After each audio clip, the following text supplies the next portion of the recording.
Bom dia, tudo bem? A mensagem que Deus colocou para mim hoje, ela diz assim: nosso consolo é completo em Cristo, pois tudo que o Senhor começa, Ele termina. Senhor, tende misericórdia de nós. Perdoa, Pai, todos os nossos pecados, livra-nos de todo mal, nos afasta de tudo aquilo que não vem de Ti. Nós agradecemos, Senhor, por mais esse dia, pela palavra, pelo alimento, pela presença. Aceita, Senhor, essa nossa oração, esse nosso louvor, pois nós Te amamos, bendizemos, adoramos. Somente Tu é o nosso Deus e em Ti confiamos. Todos os momentos em nossa vida que nós nos sentimos de alguma forma fragilizado, o consolo é quando alguém se compadece com os nossos sentimentos. De alguma forma, mesmo sem viver, Ele se coloca em nosso lugar e tenta aliviar a nossa dor. Jesus, Ele faz exatamente a mesma coisa quando nós nos voltamos a Ele, quando nós oramos, quando nós nos arrependemos, quando nós simplesmente aceitamos que sem a presença dEle não existe vida.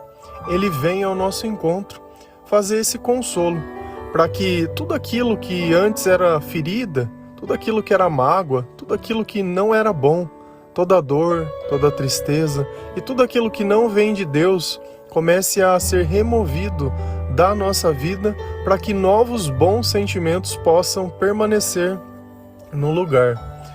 Só que, diferente de nós, para pensar, na sua vida, quantas vezes você já fez um plano, começou e isso simplesmente foi abandonado no meio? Quantos começos não existem na sua vida? Quantos finais? Eu tenho plena convicção e certeza que nós temos muito mais começos que finais.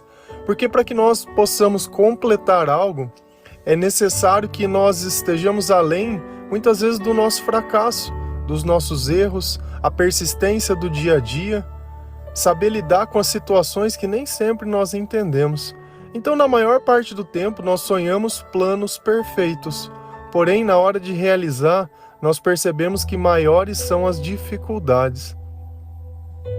Porém, quando o Senhor Ele participa da nossa vida, nós criamos algo além de nós, uma disciplina que ela não faz parte da nossa mentalidade comum. Nós somos preguiçosos, sempre queremos dormir um pouco mais, comer um pouco mais, descansar um pouco mais, receber um pouco mais, ainda que isso não tenha nenhum tipo de mérito. Eu não fiz nada a mais para receber mais. Mas eu gosto do mais. Então, essa mentalidade que não está ligada em nada, naquilo que é real, muitas vezes prejudica a nossa vida. Porque quando nós nos acostumamos com recompensas fáceis, quando não tem recompensa, parece que alguma coisa está errado. É quando a gente educa um filho, ou tem a mania de sempre ficar elogiando e exaltando, mesmo quando faz tudo errado, mesmo quando perde. Não existe problema nenhum em perder. Longe disso. Porque em cada derrota existe a chave da próxima vitória. Só que se eu perco e alguém me elogia, como eu entender que aquilo parece que já está completo, né? Não tem mais nenhuma chave. E nós temos que estar sempre além das circunstâncias. Quantas vezes nós não falamos, não ligue o seu emocional, a sua religiosidade às circunstâncias que você vive hoje, para não cair no equívoco de culpar a Deus pela sua própria incapacidade. Se a gente vai lá em Salmos 94, versículo 17 e 18, a palavra do Senhor diz assim: se o Senhor não tivesse me ajudado, eu já teria ido para a terra do silêncio. Ó Senhor Deus, quando senti que poderia morrer, o Teu amor me amparou. Sem Deus não existe ajuda. Olha a sua vida, olha a escalada que você muitas vezes já vem vindo. Quando você achava que estava ruim, você descobriu que poderia piorar ainda mais um pouco. E toda vez que nós tomamos atalhos nessa vida, você sabe o que é um atalho? É ao invés de eu orar, eu sair. É ao invés de eu orar, eu ir beber. É ao invés de eu orar, eu ir brigar com alguém. É eu ir fazer tudo aquilo que eu sei que no final o resultado não vai resolver o meu problema. Então para que eu faço algo que ao invés de resolver o meu problema simplesmente pode piorar? Só que o salmista ele tem muita consciência disso. Olha, se o Senhor não tivesse me ajudado, eu já teria ido para a terra do silêncio. O que é a terra do silêncio? É a morte. Por diversas vezes eu já desejei morrer, eu não sei quanto a vocês. E por coisas tolas. Sabe por quê? Porque a gente nunca sabe o que vai ser a última gota. Sabe? Aquela gota que vai fazer o balde transbordar. E às vezes nem é para tanto, mas você já está tão machucado, tão ferido, tão decepcionado, que aquilo parece o fim do mundo. O problema às vezes não é o que está acontecendo agora, mas é um conjunto de coisas. Quando a gente vive sem o perdão, nós acumulamos um monte de porcaria dentro da nossa alma. É mágoa, é ódio, é rancor, é frustração, é decepção, é desilusão. Olha, só palavras terríveis. Mas isso tudo, e você sabe o que geralmente está atrelado a uma pessoa. Cara, quanto poder você deu a uma pessoa para ela acumular esse monte de porcaria dentro de você? E nós não fazemos isso com Deus. Quando eu coloco Deus na minha vida, eu não me acumulo. Eu não me permito me acumular de amor, de alegria, de felicidade, de paz. Olha, se eu posso pôr uma presença de uma pessoa numa decepção e acumular tanta coisa ruim, por que com a presença do Senhor, que é algo bom, eu não posso acumular coisas boas? Sabe, aí vem a questão, você está dando poder a quê? Ah, tá bom, essa pessoa é responsável por tudo. Se a gente pudesse, entre aspas, tirar a vida dela, resolveria os teus problemas? Não. Então não é a pessoa o problema é a interpretação que você teve de tudo que aconteceu. Só que independente disso, se o Senhor não estiver na nossa vida, não adianta. Quando não é você que é ceifada, é o marido, é a criança, é o filho... a depressão ela tá aí para pegar todo mundo. Todo mundo. Vivemos uma vida da forma que nós queremos, mas as consequências delas nós queremos que a culpa seja de Deus, não é. Então a depressão ela só bate na porta da nossa casa quando o Espírito do Senhor não está ali dentro, porque enquanto o Senhor está ajudando, enquanto o Senhor está consolando. E olha que interessante, quando senti que poderia morrer. Concorda que esse é o sentimento do fim? Olha, eu já não estou no meu limite, eu já não estou aguentando mais. Deus, às vezes, ele precisa chegar no teu limite para que você entenda a diferença que ele vai fazer na sua vida. O teu amor me amparou. Então, de dentro de todas as pessoas, de tudo que era possível, de tudo que ele tinha, de tudo que ele era vivido, ele conseguiu reconhecer que a relação que ele tinha com Deus foi o que livrou ele de tudo aquilo. E às vezes a gente acha que a nossa cura está em encontrar alguém, que a nossa cura está em voltar em algo, que a nossa cura está em conquistar alguma coisa. Eu queria fazer um concurso, eu queria entrar numa faculdade, eu queria trocar de emprego, eu queria casar, eu queria ter filho. Cara, nada dessas coisas vai poder amparar a tua alma. Por quê? Porque o nosso amparo, ele vem do Senhor. E talvez por não ter essas coisas, você acha que a sua vida não presta, que ela não tem sentido, que você não tem nada, que era melhor morrer. Olha que inversão. Você quer sair dessa condição? Tá aqui. O segredo está aqui. E lembra que a gente fala sempre sobre ansiedade? Eu acredito que a maior parte das pessoas sente tristeza, depressão, ansiedade. E a ansiedade, ela acaba controlando o nosso comportamento, que muitas vezes agimos de forma compulsiva. E chega um ponto que aquilo fica incontrolável, que se você não come, se você não faz algo, se você não fala, se você não sai, sabe, parece que aquilo te obriga a te colocar numa condição que é desfavorável a você. Mas isso acontece por quê? Porque naquele bando de sintomas onde Deus não está nos ajudando a nos livrar da morte, não estamos amparados por amor e não temos nada, cara, a gente se torna um psicopata. Buscando amor e tentando extrair amor, mendigando o amor das pessoas. E aí, quando isso não acontece, cara, a ansiedade ela transborda em nós e nós ficamos loucos. Então eu sinto uma dor que eu não entendo a origem, porque ela é espiritual, eu olho a minha volta, de repente tudo parece bem, mas dentro de mim parece que está um caos. E aí a gente vai lá nos Salmos e descobre também que isso está lá. Quando a ansiedade já me dominava no íntimo, o teu consolo trouxe alívio à minha alma. Poxa, então quer dizer que a ansiedade é falta de oração? Quer dizer que se quando eu ficar ansioso eu começar a orar, ela vai passar? Não necessariamente como um passe de mágica, mas se você está sentindo ansiedade, isso é como sentir fome, mas é uma fome da alma, uma fome quando você não encontra o teu propósito. Então tá, você está falando para mim que se eu tiver uma vida em comunhão com Deus, não apenas nos momentos de necessidade, que eu precise de consolo, mas uma vida diária, uma vida onde eu tenha a prática da leitura da palavra, que eu escute louvores para o Senhor, que eu reflito sobre a minha vida, que eu perdoe as pessoas, que eu viva em paz, que eu ajude, que eu ore, que eu entregue a minha vida a Jesus Cristo, que eu aceite os seus preceitos, que eu comece a praticar aquilo que o Senhor ensina, esse sentimento de ansiedade que me domina, ele vai sair. E olha a palavra, domina. Não é o sentimento que nós acabamos de descrever? Quando eu estou ansioso, parece que eu sou obrigado. Olha como Deus ele detalha com clareza as coisas. E você sente e entende bem. Só que você convive com o sentimento pensando que ele é seu. E ao invés de você melhorar a tua vida espiritual, muitas vezes você vai colocar um remédio, vai colocar ali alguma coisa para dopar a tua consciência, para que você não perceba. Mas pelo fato de eu não perceber, quer dizer que não exista? Não é mais fácil eu resolver a causa? Eu já vi gente que conforme ela vai se convertendo, ela vai se libertando dos remédios e tudo aquilo que escravizava, que dominava, que participava de forma negativa da vida dela. O teu consolo, a tua presença, o teu amor. Olha que coisa boa. Enquanto você esperava que chegasse alguém, né? Era Cristo que faltava na sua vida.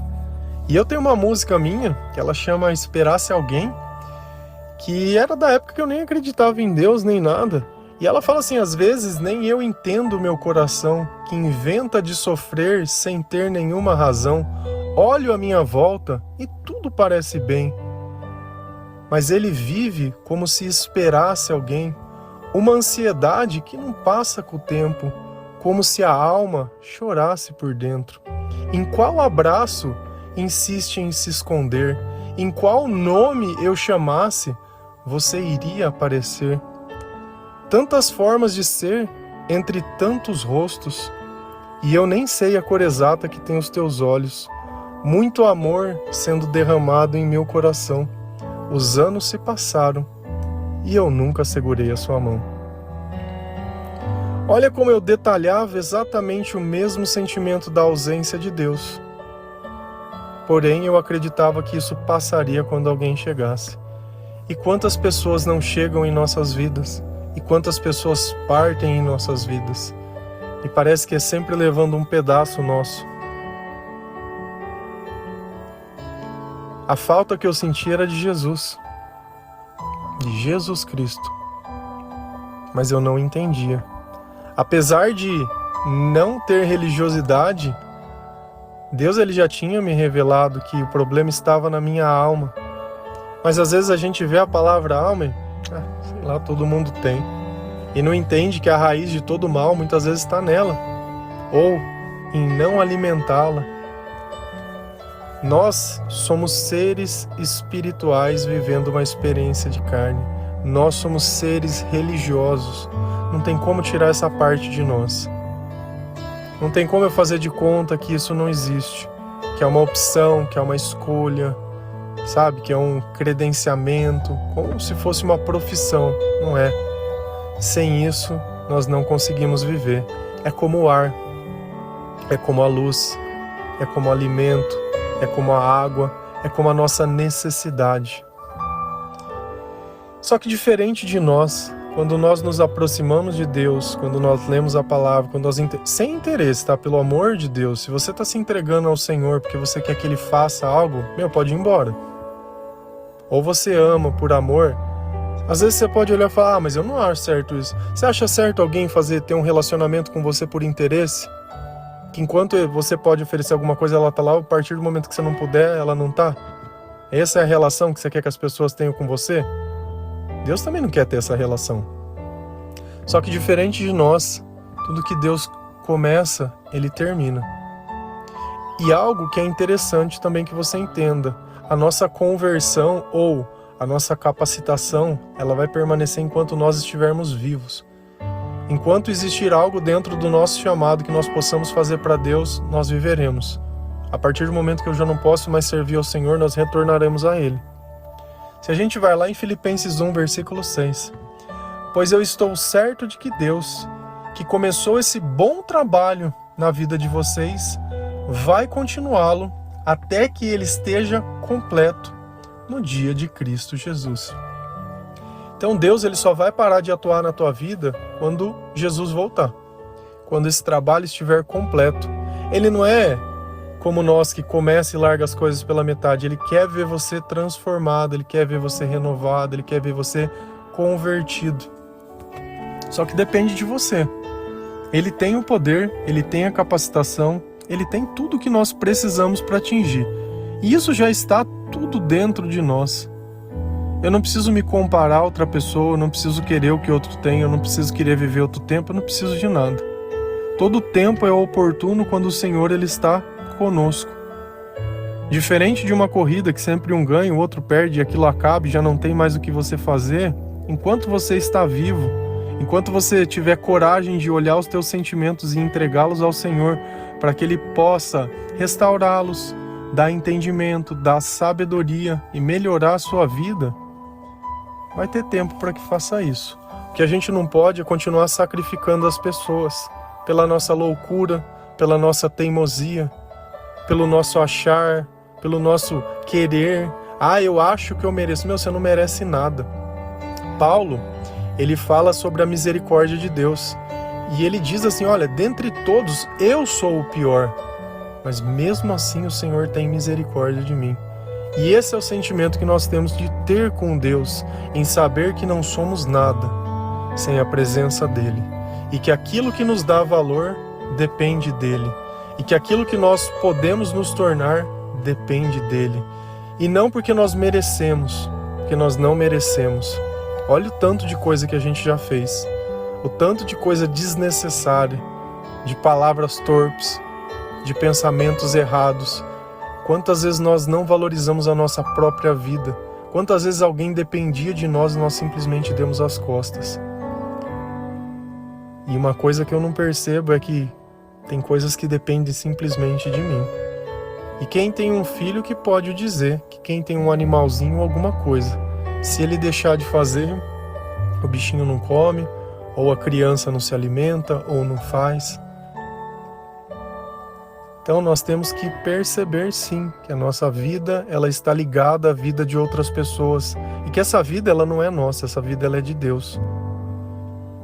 Enquanto você não aceitar que muitas vezes nós já não temos mais a liberdade que gostaríamos, que as coisas já não são mais como eram, cada coisa tem um tempo, cada coisa o seu momento, e você simplesmente revestir as roupas que você usava quando criança, ainda adulto, não vai te tornar criança de novo. A nostalgia é bom, mas a glória do Senhor é ainda maior. Amém? Que Deus abençoe cada um de vocês, que o Senhor possa tocar o seu coração, que o Senhor possa entrar na sua casa, convite Ele, fala, venha Senhor Jesus, habite, não apenas no meu templo, mas permaneça comigo. Olha, eu estou pondo louvor para o Senhor permanecer dentro da minha casa, sabe, faz uma faxina, tira tudo aquilo que te impede de ser pleno, tudo aquilo que possa te fazer a voltar para aquela velha vida que você sabe que não existe mais. Não tenha medo de tirar a dependência das coisas desse mundo, mas as coisas de Deus sempre nós seremos dependentes. Amém? Que o Senhor possa abençoar a sua vida e tocar o seu coração. Um bom dia, feliz a nação cujo Deus é o Senhor. A paz e a glória e a honra para sempre do nosso Senhor.